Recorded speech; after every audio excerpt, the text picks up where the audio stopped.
Domo, Meggui desu. In this video, I'll be recreating the green platypus that can be seen in some of my drawings. I start by using white wool to felt the core of the platypus. I folded the felt into itself to make a compact base to work on and make details later. The process may look simple, but it requires a lot of patience to repeatedly poke a ball of fluff into something cute. Even though the final product is only about the size of my palm, it took me a little over a day to complete. That's not actually long, but you get it. You get the idea, right? As a reference, I used the previous platypus I made to estimate how big this green one should be. Occasionally, I check if the platypus is symmetrical from different angles and add more wool if needed.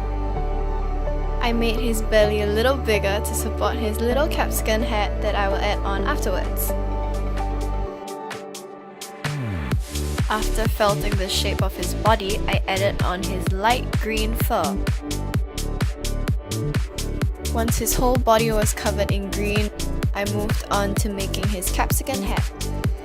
I first started out by felting a round ball, and after I was happy with the size of the ball, I started poking sides. When I was happy with how it looked, I continued to add the color of the capsicum, which was a darker green than his body, and finally adding on the stem of his hat.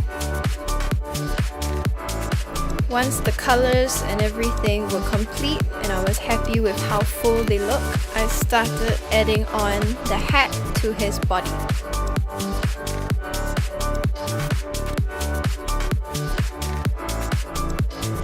It took quite some time for the hat to be felted on firmly to his body, but I managed to do it.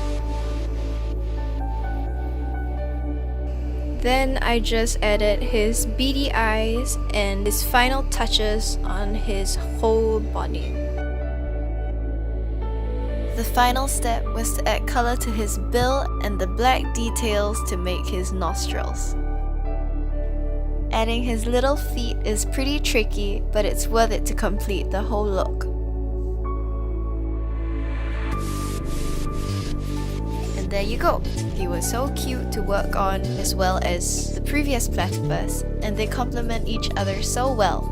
Thank you for watching, and I'll see you in the next video. Mata ne!